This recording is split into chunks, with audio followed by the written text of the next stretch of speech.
We'll be reading from a short story called The Night Whiskey. It's one of my favorite short stories from this collection, which is the New Year's Best Fantasy and Horror from 2007. So this is one of my favorite years. Here we go. All summer long, on Wednesday and Friday evenings, after my job at the gas station, I practiced with Old Man Witzer looking over my shoulder. When I'd sent a dummy toppling perfectly into the pile of mattresses in the bed of his pickup, he'd wheeze like it was his last breath. I think he was laughing. And pat me on the back. But when they fell awkwardly, or hit the metal side of the truck bed, or went really awry and end up sprawled on the ground, he'd spit tobacco and say either one of two things. That there's a cracked melon, or get me a wetback. He was a patient teacher, never rushed, never raising his voice or showing the least expectation in the face of my errors. After we'd filled the nights, the last of the 8, After we'd felled the last of the 8 dummies we'd earlier placed in the lower branches of the trees on the edge of town, he'd open a little cooler he kept in the cab of his truck and fetch a beer for himself, and one for me. "You did good today, boy," he'd say, no matter if I did or not. And we'd sit in the truck with the windows open, pretty much in silence, and watch the fireflies signal in the gathering dark. As the old man had said, there's an art to dropping drunks. The main tools of the trade were a set of 3 long bamboo poles, a 10-foot, a 15-foot, and a 20-foot. They had rubber balls attached at one end that were wrapped in chamois cloth and tied tight with a leather lanyard. These poles were called prods. Choosing the right prod, considering how high the branches were that the drunk had nestled upon, was crucial. Too short a one would cause you to go on tiptoes and lose accuracy, while the excess length of too long would get in the way and throw you off balance. The first step was always to take a few minutes and carefully assess the situation. You had to ask yourself, how might this body fall if I were to prod the shoulders first or the back of the left leg? The old man had taught me that generally there was a kind of physics to it, but sometimes intuition had to override logic. Don't think of it as them falling. Think of it as them flying, said Witzer, and only when I was actually out there under the trees and trying to hit the mark in the center of the pickup bed did I know what he meant.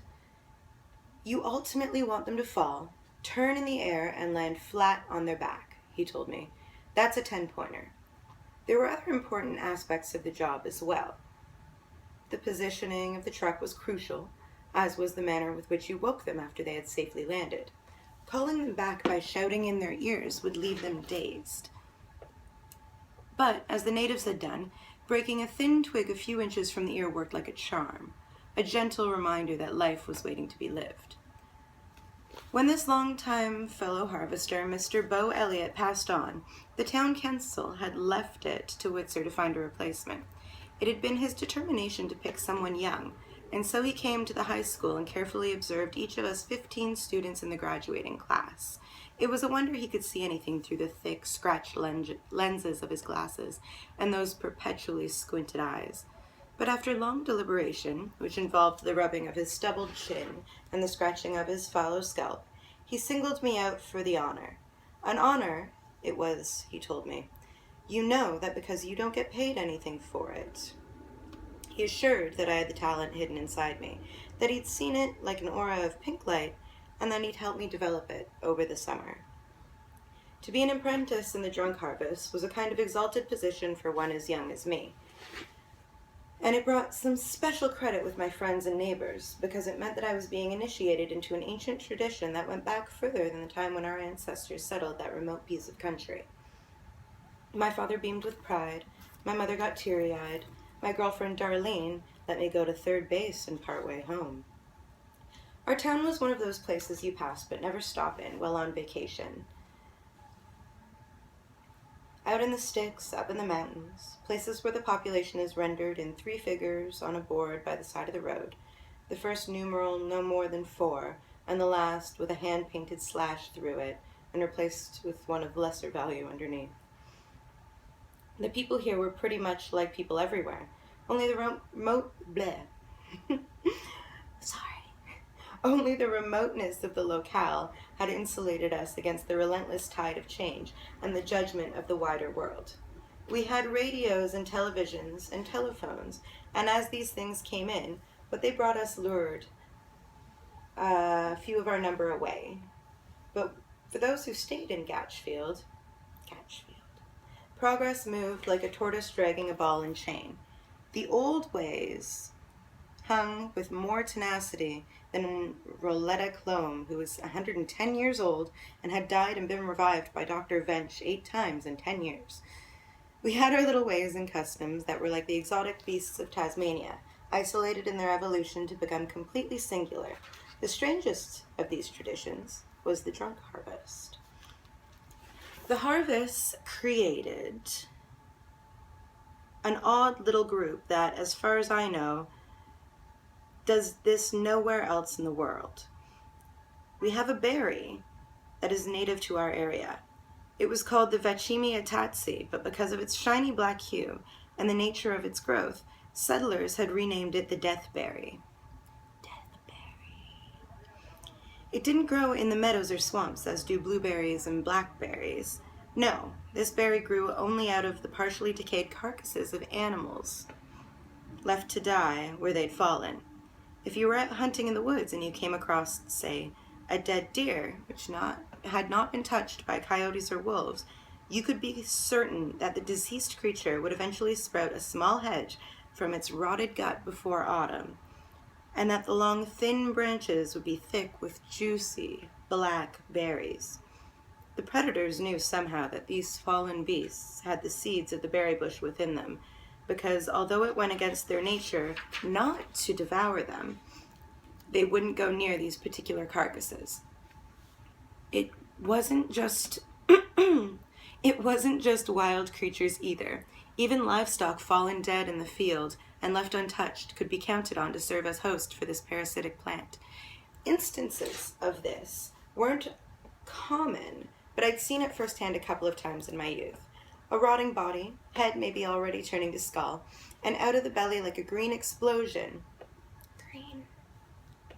This wild spray of long, thin branches tipped with atoms of black, like tiny marbles bobbing in the breeze. It was a frightening sight to behold for the first time, and as I overheard Lester Bildab, a man who foraged for the deathberry, tell my father once, no matter how many times I see it, I still get a little chill in the backbone. Lester and his son, a dim-witted boy in my class at school, Lester the Second, would go out at the start of each August across the fields and through the woods and swamps, searching for fallen creatures hosting the hideous flora. Bildab had learned from his father all about gathering the fruit, as Bildab's father had learned from his father, and so on all the way back to the settlers and the natives from whom they'd learned. You can't eat the berries. They'll make you violently ill. But you can ferment them and make a drink, like a thick black brandy that had come to be called night whiskey, and supposedly had the sweetest taste on earth. I don't know the process, as only a select few did, but from berry to glass I knew it took about a month. Lester and his son would gather them and usually come up with 3 good-sized grocery sacks full. And they'd take them over to the Blind Ghost Bar and Grill and sell them to Mr. and Mrs. Bushin, who knew the process for making the litter and kept the recipe in a little safe with a combination lock. The recipe was given to our forefathers as a gift by the natives, who, 2 years after giving it, with no provocation and having gotten along peacefully with the settlers, vanished without a trace, leaving behind an empty village on an island out in the swamp. Or so the story goes. That's all for this edition of our weekly Patreon goal in which I read you stories. Unless, of course, you are in my nighttime, higher level collection, at which point I'll be continuing the story on with a little bit less. See you soon.